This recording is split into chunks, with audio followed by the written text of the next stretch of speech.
está ya casi a punto de llegar al umbral, ¿ok?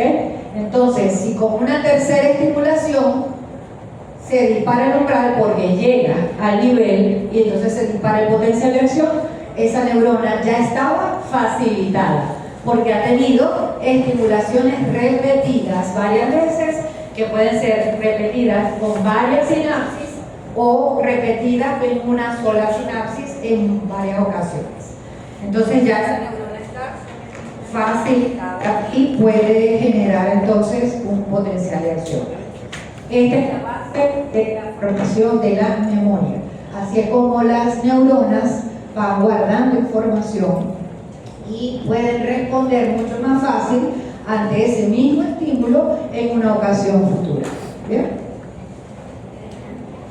Okay. Repasemos un poquito la neurona. Ya sabemos entonces el soma neuronal.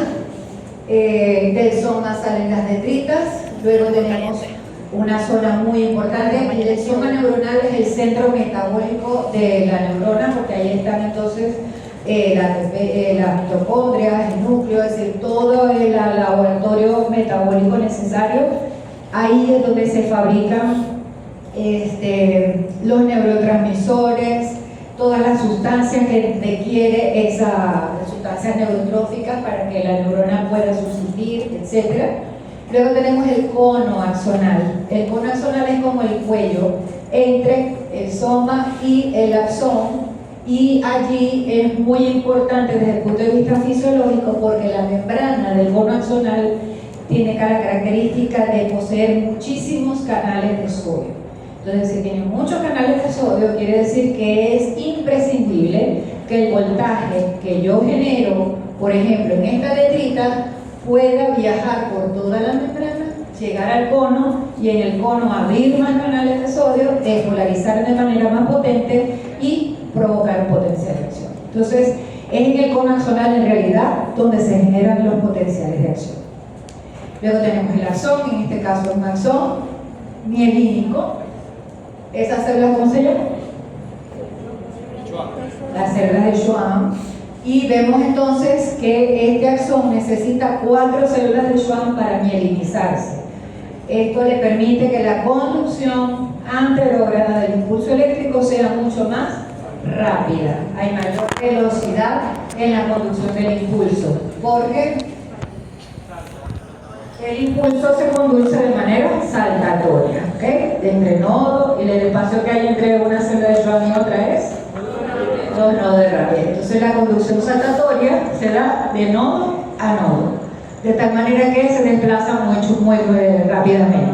Esto es una neurona del sistema nervioso periférico, ¿ok? Porque en el sistema nervioso periférico las células de Schwann son las que aportan la mielina. En cambio, en el sistema nervioso central, ¿cómo se le llama a la célula? Los oligodendrocitos.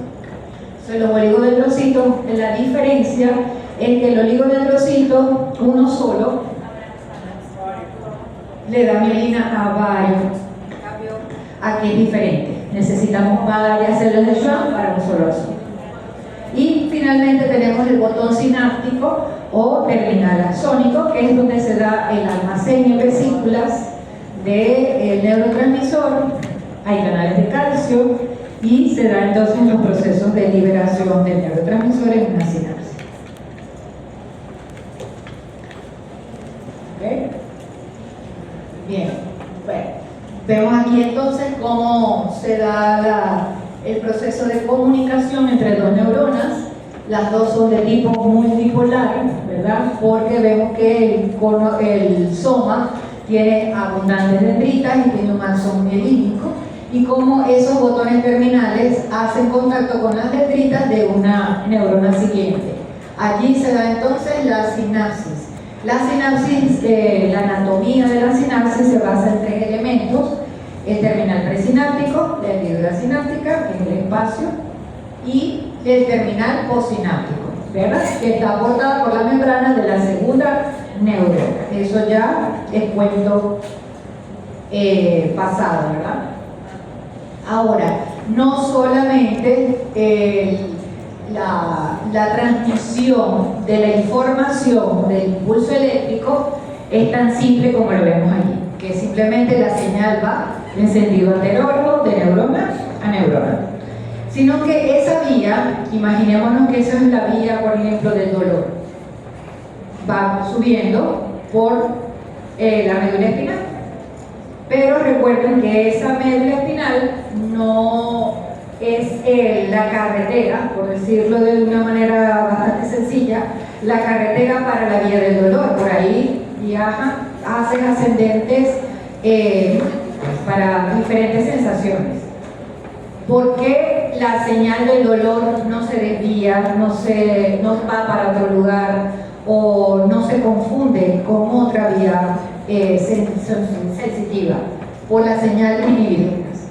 Por lo general, durante la vía, durante el trayecto, el impulso nervioso, existen señales inhibidoras externas o neuronas inhibidoras que pueden bloquear señales que alteren esa vía, la modifiquen o la puedan desviar, permitiendo que la vía siga su trayecto sin desvío y sin pérdida de información. ¿Ok? Y también hay señales facilitadoras como las que vamos a ver ahora la clasificación de las neuronas. Tienen diferentes maneras de clasificarse. Aquí tenemos como básico la clasificación en cuanto a la forma o la estructura de las neuronas. Tenemos entonces neuronas unipolares, ¿okay?, que son simplemente el soma, y allí estas son estas no se presentan en el ser humano, están en los invertebrados. Las pseudo-unipolares, que son neuronas, generalmente son neuronas de tipo sensorial, están en las astas posteriores de la médula espinal. Tenemos bipolares también, como las neuronas de la retina, y las multipolares, como estas son pseudo-unipolares, como ven, tienen casi que un solo proceso, y por eso se le llama pseudo-unipolares. Porque el pequeño axón se divide inmediatamente y pareciera que tuviese un solo axón. Las bipolares y las multipolares. Las multipolares son las que nosotros casi siempre estudiamos, porque ellas se ubican a nivel de la médula espinal, en las astas anteriores de la médula, y también a nivel de la corteza cerebral y la corteza cerebelosa. En la corteza cerebral se le llama células piramidales o células gigantes de Betz, las células piramidales de la corteza. Y las células de la corteza cerebelosa son las células de Purkinje. Luego también tenemos una clasificación funcional. Funcionalmente, las neuronas pueden ser neuronas sensoriales o sensitivas. ¿Qué quiere decir esto? Que son las neuronas que son usadas para enviar información sensorial. Ellas están conectadas a un receptor sensitivo y envían la información sensitiva en sentido ascendente. ¿Ok? ¿Dónde están ubicadas principalmente? ¿Qué tipo de neuronas de la morfología? ¿Qué tipo de neuronas son sensoriales? Las pseudo-unipolares y las bipolares. Siempre son sensoriales, ¿ok? ¿Dónde están ubicadas? En las raíces dorsales o las raíces posteriores de la médula espinal y en los ganglios craneales. Luego tenemos las motoras. Las motoras, ellas son siempre multipolares, ellas emiten la respuesta y están ubicadas, su soma neuronal está ubicada en las astas anteriores de la médula espinal y el axón sale de la médula a través de las raíces anteriores. ¿Okay? Corresponde entonces a la parte diferente del sistema nervioso motor. Y también tenemos funcionalmente otro grupo de neuronas que son las interneuronas. Las interneuronas son neuronas que permiten como el contacto, es el puente, la neurona puente entre una neurona sensitiva y una neurona motora. ¿Okay? Es la que permite el traslado de la información de una neurona sensorial a una neurona motora. Son siempre multipolares y ellas solo se ubican en el sistema nervioso central, no están en el sistema nervioso periférico. Las ubicamos en médula, en tallo, en encéfalo. ¿Okay? Y tienen también una diversidad de funciones. No solamente integran información, sino que también facilitan, integran y pueden inhibir, tienen función inhibitoria, de tal manera que modulan mucho la información sensitiva que viene por la neurona aferente. Bueno, y esto es un cuadro resumen de las neuronas, donde se combina la clasificación funcional con la clasificación morfológica. Aquí tenemos las sensoriales, donde tenemos las pseudonipolares, como la primera que se ve aquí, las pseudonipolares y las bipolares. Mire la diferencia de dónde emerge entonces el axón de la pseudonipolar y la de la bipolar. Y esas son sensoriales. Estas son, vamos a pasar para las motoras. Esta sería una neurona típica multipolar, ¿okay? Que ya ustedes las conocen, en este caso como un axón mielínico. Y ese axón por lo general es un axón muy largo, porque tiene que salir de la médula espinal hacia un nervio periférico, motor. Y tenemos en el medio todas las que son interneuronas presentes solo en el sistema nervioso central. Vemos entonces esta que parece una estrellita. Esta se llama anaxónica, que no tiene un axón aparente. Y las otras son multipolares. ¿Okay? Y como ven, gracias a la cantidad de letritas y arborizaciones que tienen, permiten entonces la conexión con muchas otras neuronas y modular la información. ¿Okay? Entonces, vean aquí cómo es esa conexión entre las neuronas sensitivas. Ay, qué plata con esto. La neurona sensitiva, en este caso una pseudonipolar, ¿verdad? Neurona sensorial. Luego vean aquí cómo la neurona sensitiva está conectada con un receptor sensorial. Si no me equivoco, este puede ser un corpúsculo de Pacini. Está conectado con un corpúsculo de Pacini, él va a recibir el estímulo o la señal externa, envía la información por la neurona sensitiva y esta neurona pasa el potencial de axón o el impulso a la interneurona. Esta interneurona sería el centro integrador de esa información. ¿Para qué? Para poder modular la información y enviar entonces esa información a la neurona motora, que es la que va a ejecutar la respuesta gracias a su sinapsis en el músculo esquelético. Recuerden que aquí entonces esta parte ya nosotros la vemos, que es la placa neuromuscular. Y aquí entonces, como es el diagrama, un arco reflejo típico, ¿okay? Tenemos aquí entonces un receptor de dolor en la piel, específicamente dice en la piel dedo. Luego tenemos entonces ese receptor de dolor recibe un estímulo doloroso, que puede ser un estímulo mecánico, térmico o químico que lesiona, que provoca lesión tisular. Esa información o esa señal es enviada por una neurona sensitiva que entra por las raíces dorsales de la médula espinal. Ahí esta es una neurona del tipo pseudonipolar o bipolar.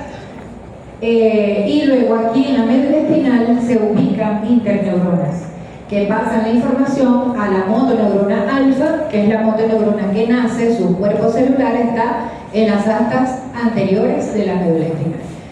Sale el axón por las raíces dorsales y a través de un nervio periférico llega al músculo esquelético, en este caso al músculo del bíceps, para flexionar el brazo y retirarlo del estímulo doloroso. Y ese es un arco reflejo simple.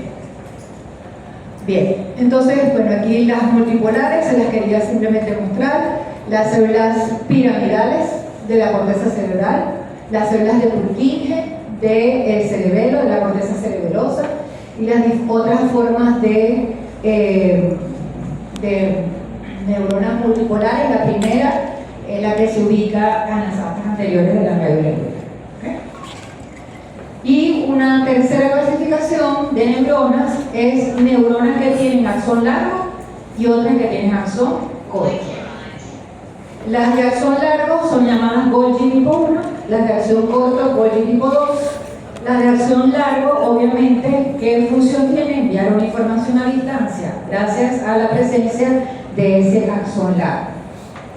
Mientras que la poli tipo 2, como tiene un axón tan corto y a veces inexistente, actúan como interneuronas. ¿Okay?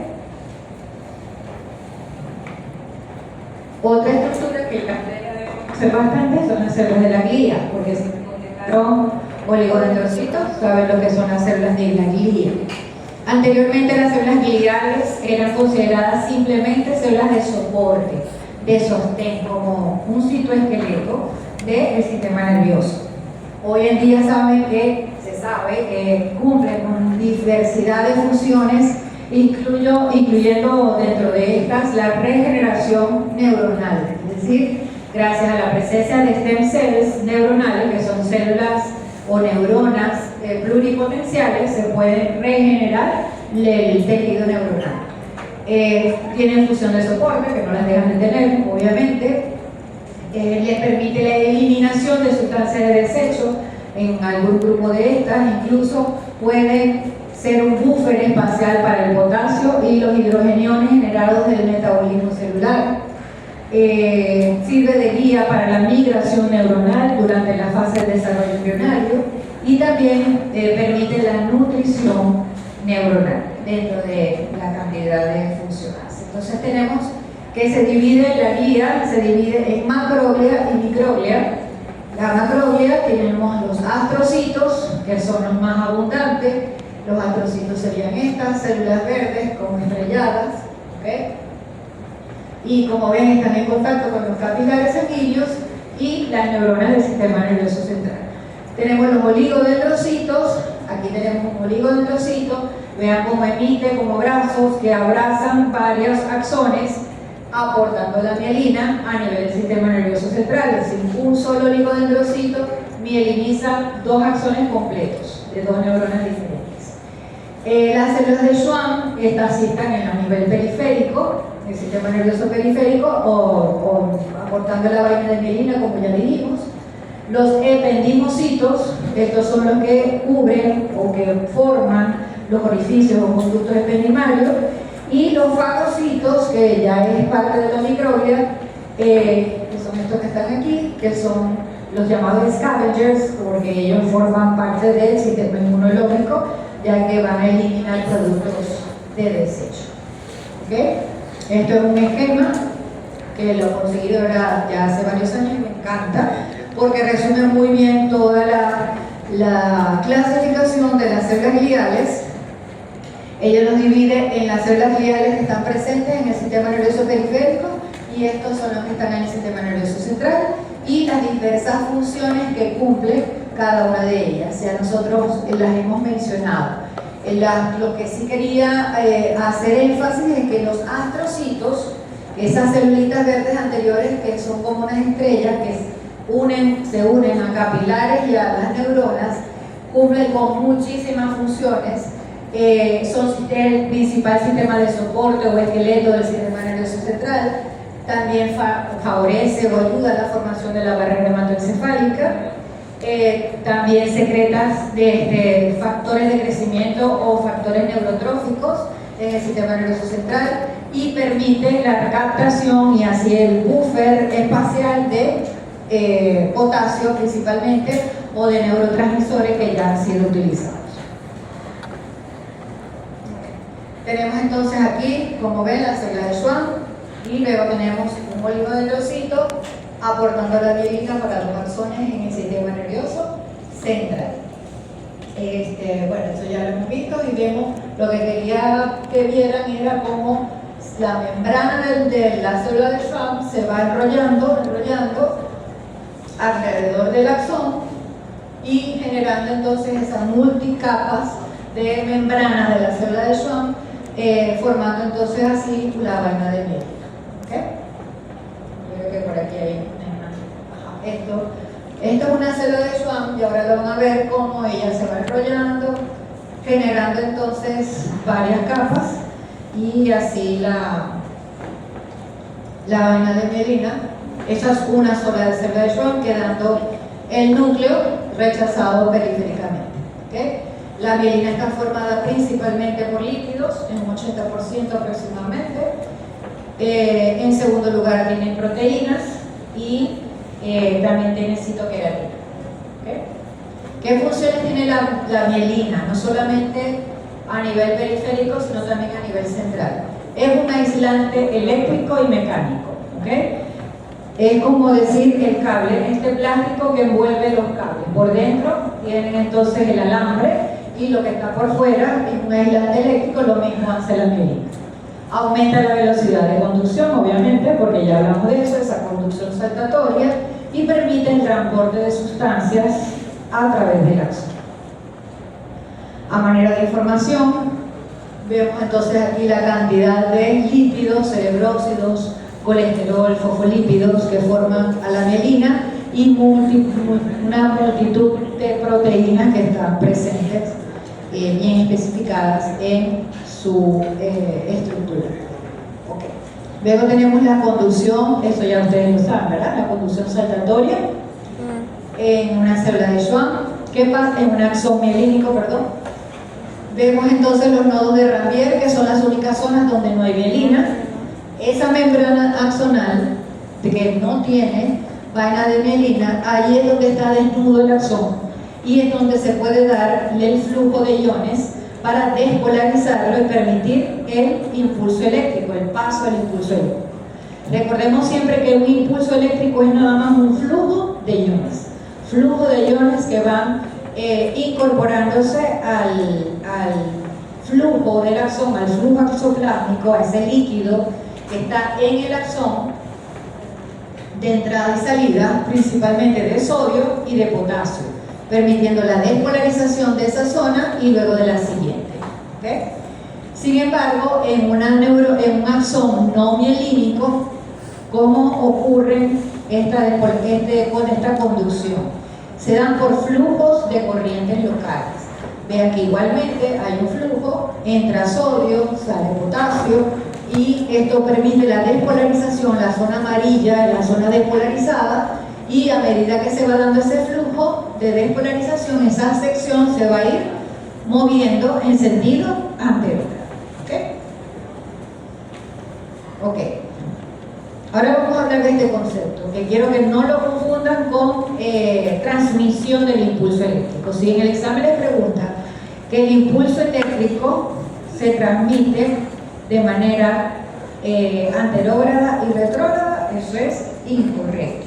El impulso eléctrico siempre es anterógrado, pero aquí estamos hablando de transporte axoplásmico, que utiliza igualmente la neurona, pero es otra cosa. El transporte axoplásmico se refiere al transporte de sustancias en el axón. ¿Okay?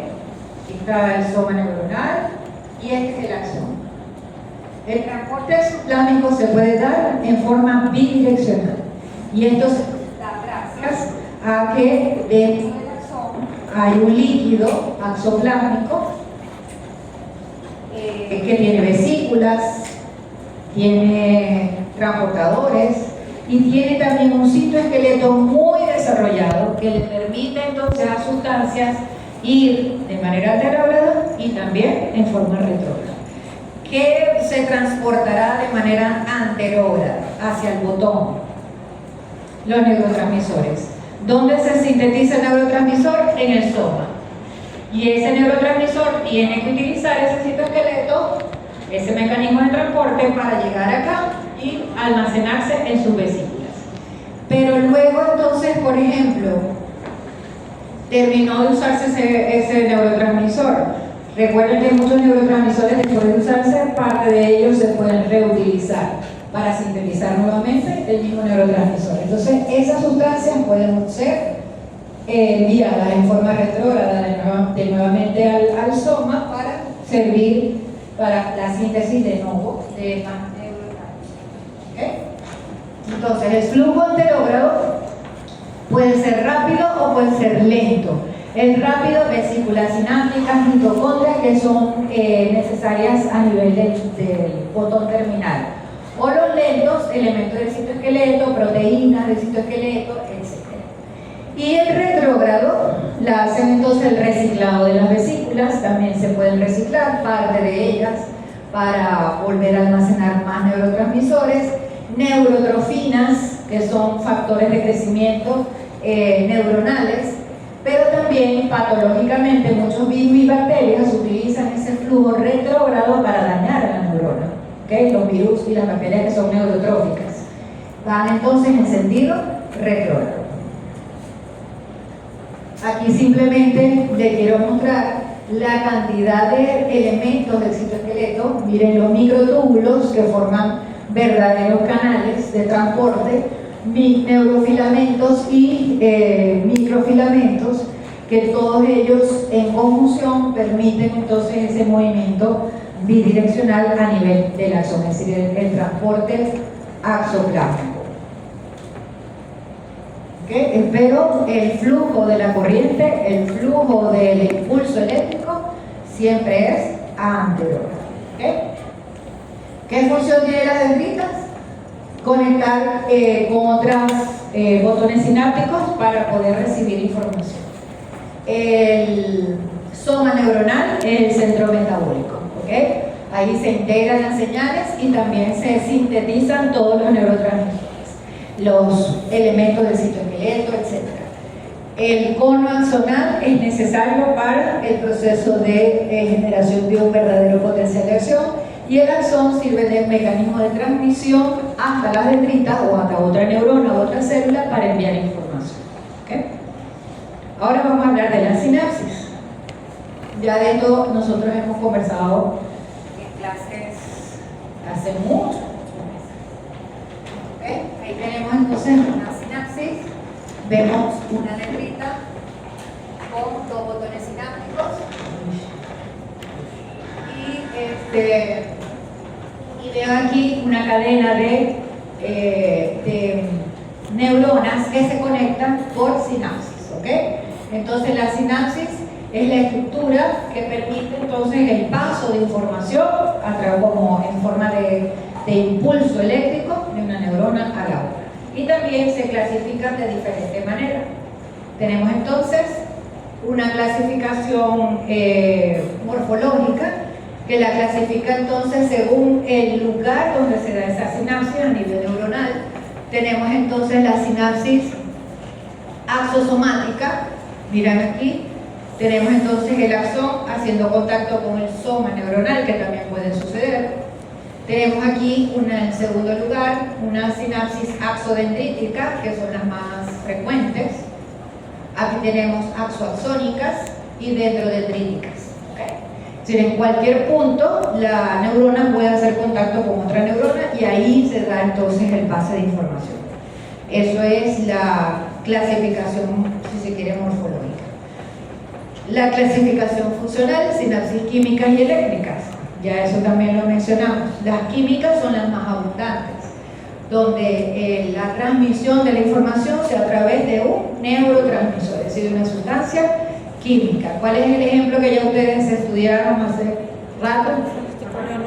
La placa neuromuscular. ¿Okay? Es decir, esa neurona o ese botón terminal en contacto con la membrana del músculo. Eso es una sinapsis de tipo química. Y las sinapsis eléctricas son menos abundantes, la vamos a encontrar sobre todo en el sistema nervioso central, a nivel de la musculatura lisa, presente en las vísceras huecas y en el músculo cardíaco. Ven entonces las diferencias morfológicas entre estos dos tipos de sinapsis. La sinapsis química utiliza neurotransmisores. Esos neurotransmisores están almacenados en vesículas en el terminal presináptico. ¿Okay? Este es el terminal presináptico. Los dos tipos de sinapsis tienen la misma anatomía, ¿sí? Tienen un terminal presináptico, un terminal postsináptico y una hendidura. ¿Okay? Pero con sus variantes. Tenemos que a nivel químico, a nivel de la sinapsis química, el terminal presináptico y el terminal postsináptico están separados por una hendidura que puede medir de 200 a 300 angstroms aproximadamente. Y en el nivel presináptico se encuentra el neurotransmisor almacenado en vesículas. ¿Okay? Aquí, almacenado en vesículas. Vean entonces una separación mayor. Y que esas vesículas, cuando se unen con la membrana presináptica, permite por exocitosis la liberación del neurotransmisor. Y este neurotransmisor presenta receptores a nivel posináptico que también son variados.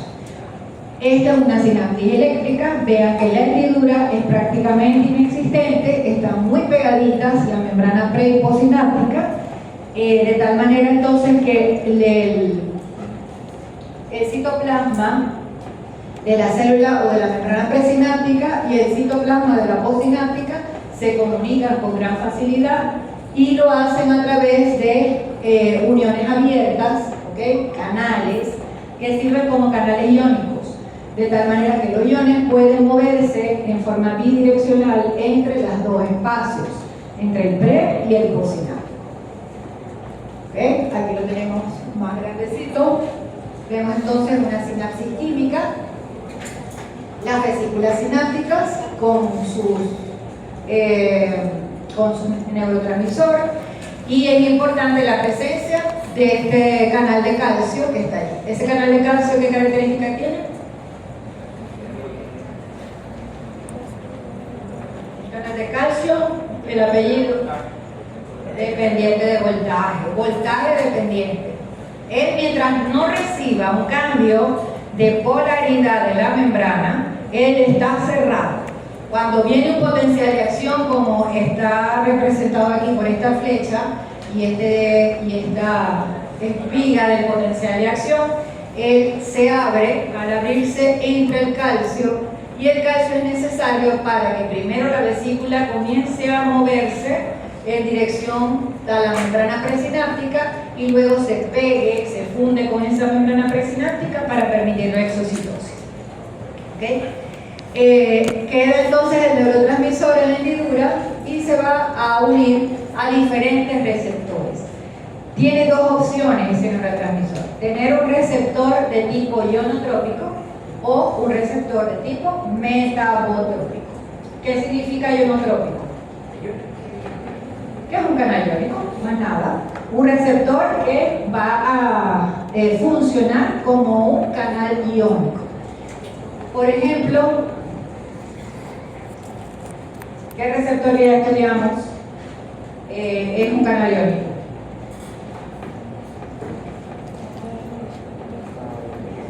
Dios, yo sé que no calor.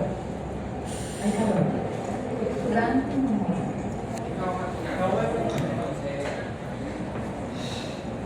Ajá, entonces, me están dando chance para descansar. ¿Qué receptor funciona? Sí. El sistema nervioso autónomo.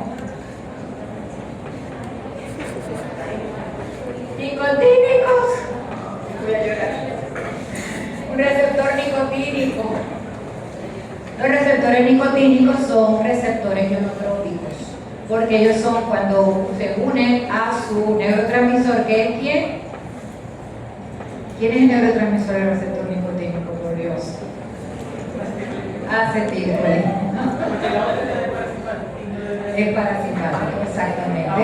Recuerden que la acetilcolina tiene nicotínicos muscarínicos. Los nicotínicos son canales iónicos, son receptores ionotrópicos. Entonces, al unirse esa bolita morada que representa la acetilcolina, se abre el canal y permite la entrada de sodio. Al entrar sodio, ¿qué sucede con esta membrana posináptica? Se despolariza. Y si esa despolarización local, que se llama el potencial del receptor, es suficiente o se suma con otros canales o receptores ionotrópicos, se genera un potencial de acción. Esa es una manera. La otra manera es unirse a receptores metabotrópicos. ¿Qué quiere decir eso? Que son receptores que utilizan segundos mensajeros. La mayoría de estos receptores están acoplados, la mayoría de los receptores metabotrópicos están acoplados a proteína G. ¿Bien? Y cuando activan esa proteína G, ella puede generar señalización intracelular de diferentes maneras. Eso lo vamos a ver. Ok, entonces, si lo hace a través de receptores ionotrópicos, el efecto es rápido. Bien, porque simplemente se abre el canal, entra sodio y ya. Eso dura también muy pocos milisegundos. Pero si lo hace a través de segundos mensajeros, es decir, los metabotrópicos, el efecto es más tardío.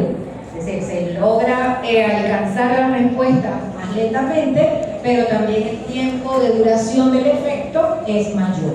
¿Okay? Ajá. La conducción es unidireccional, eso lo sabemos, ¿verdad? Y lo importante es que en este tipo de sinapsis se desarrolla retraso sináptico. ¿Por qué hay retraso sináptico? Ese concepto es que la sinapsis se tarda de 0,5 a 2 milisegundos. Tampoco es que es mucho, pero a diferencia de las sinapsis eléctricas, las sinapsis químicas tienen retraso sináptico. Si tienen ese tiempo de duración para que se genere el paso de la corriente, ¿bien? Del impulso eléctrico. ¿Por qué el retraso sináptico?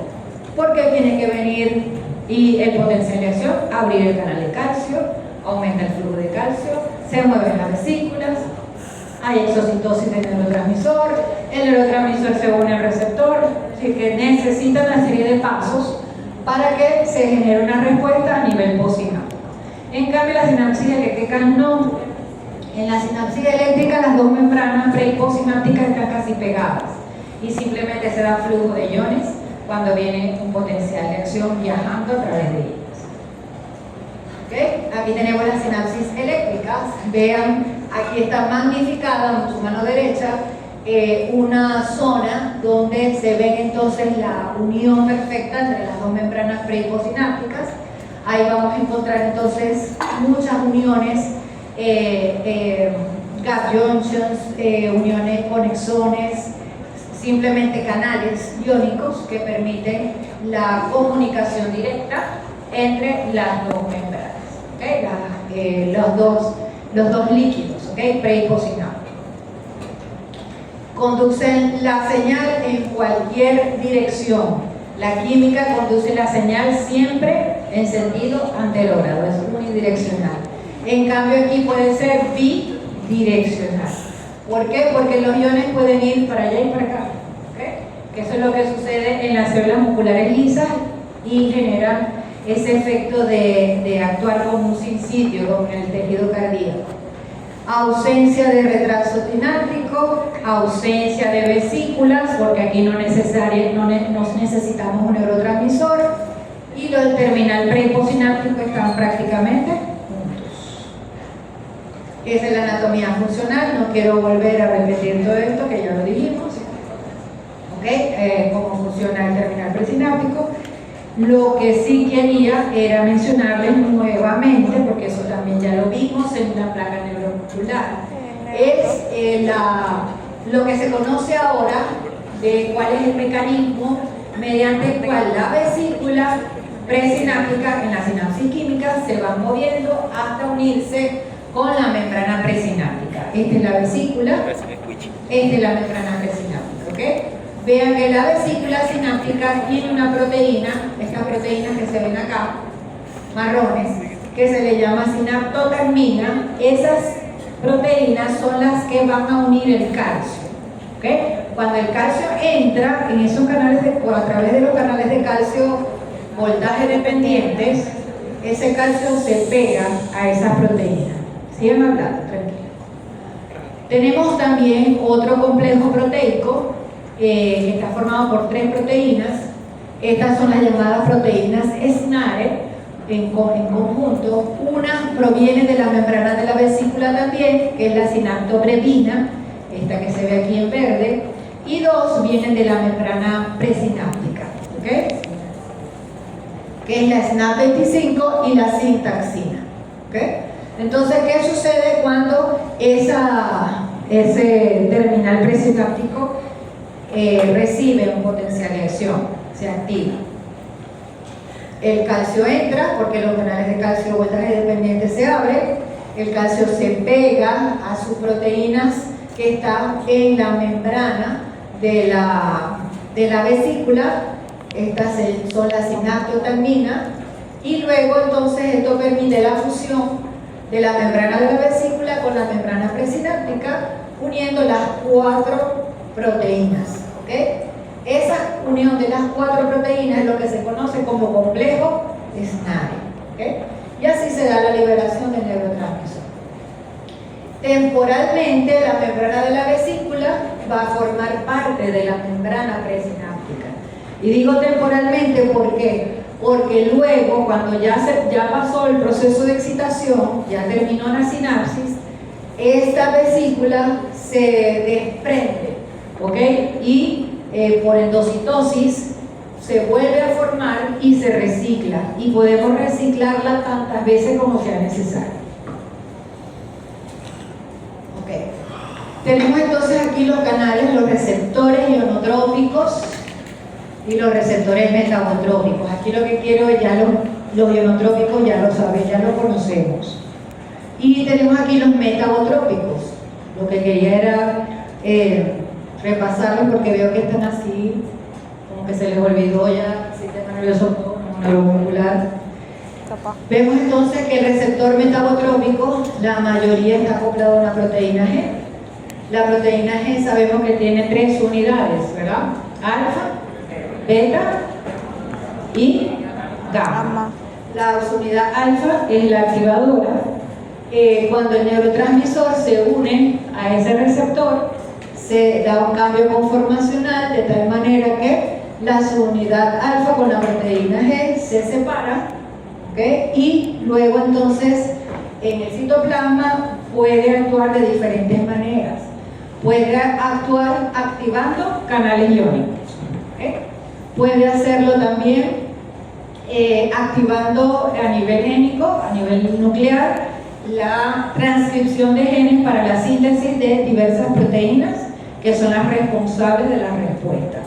Bien, por supuesto, necesitamos tiempo para que este mecanismo de acción dé sus efectos. Voy a pasar a la siguiente porque ahí está todo de una vez. ¿Okay? Puede también generar activación de algunas enzimas. Aquí vemos entonces la proteína G activando canales, activando una serie de enzimas como la anilatociclasa, la guanilatociclasa también la puede activar, favoreciendo la transcripción génica de algunas proteínas, incluso estructurales, o activando enzimas intracelulares que pueden modificar el ambiente metabólico de la célula. Entonces, puede, dependiendo de la célula y del efector, puede generar diferentes respuestas. Obviamente, este mecanismo, si el neurotransmisor se une a este tipo de receptor, el efecto es a largo plazo, mediano a largo plazo, y el efecto es más duradero. Me va a dar tiempo, voy a terminar. Bien, esto es un resumen. No voy a volver a hablar de los canales ionotrópicos y metabotrópicos, ya sabemos qué sucede. Lo que quiero es hacer énfasis en esta parte. ¿Okay? Si nosotros actuamos, o ese neurotransmisor actúa en un receptor ionotrópico, son receptores que actúan en forma de canal iónico. ¿Okay? Si nosotros tenemos un canal iónico, ese canal puede servir para que se muevan tanto aniones como cationes, ¿verdad? ¿Los aniones qué carga tienen? Negativa. ¿Y los cationes? Positiva. El catión, ¿cuáles son los cationes que más conocen ustedes que están involucrados en este movimiento iónico? Sodio y potasio. ¿Y los aniones? Cloro. Qué bien. Ay, Dios. Gracias a Dios. Bien.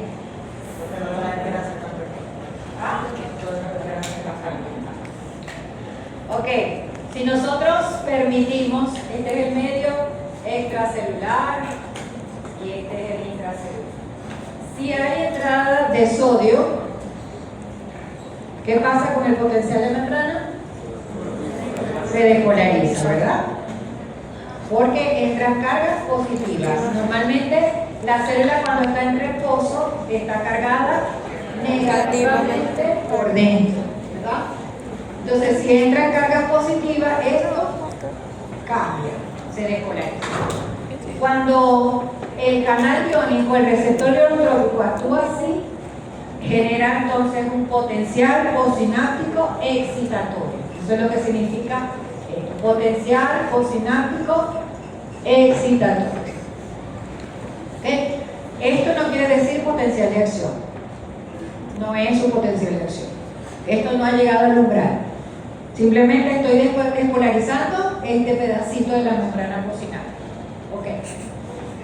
Otra manera de actuar de esos canales ionotrópicos es que entren cargas negativas hacia un canal aniónico, como cloro. ¿Y qué va a suceder con las cargas acá?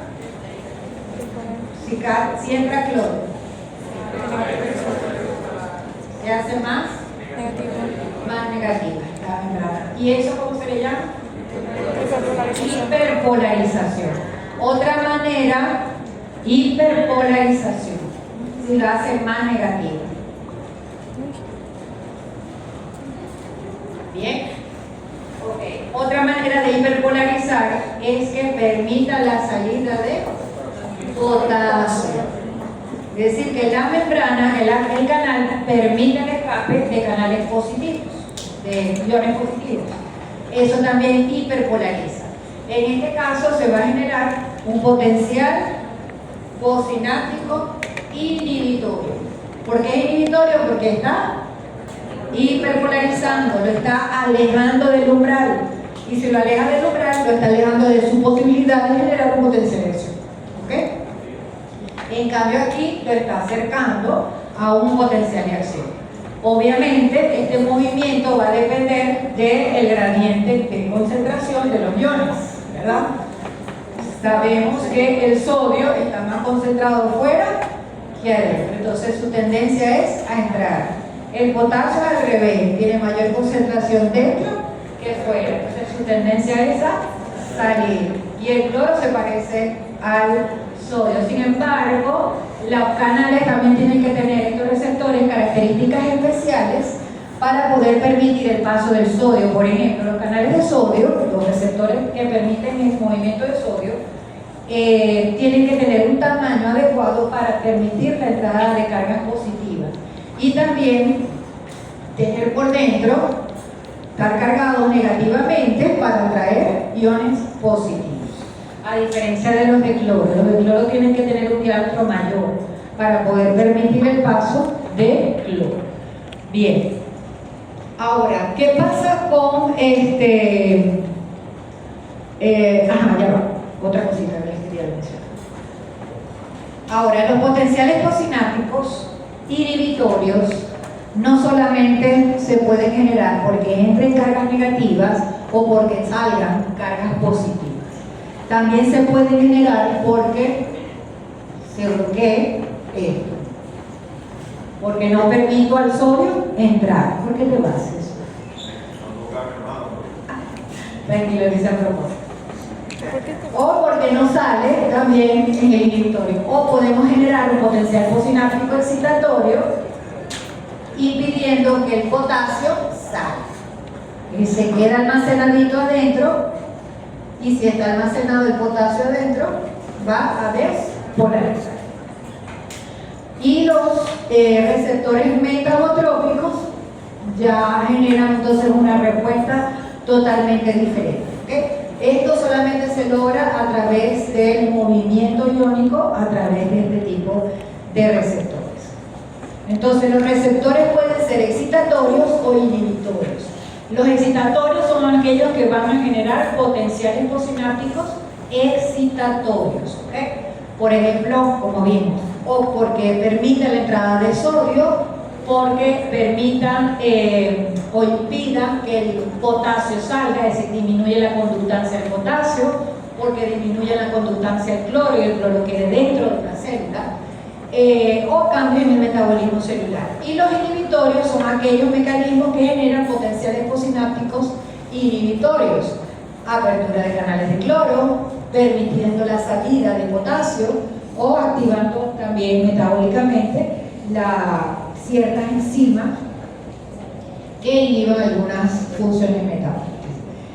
Bueno, yo creo que vamos a dejarlo hasta acá. Son 60 diapositivas y vamos por la 37 ahora. Ok, el jueves continuamos con esto, vamos a hablar de los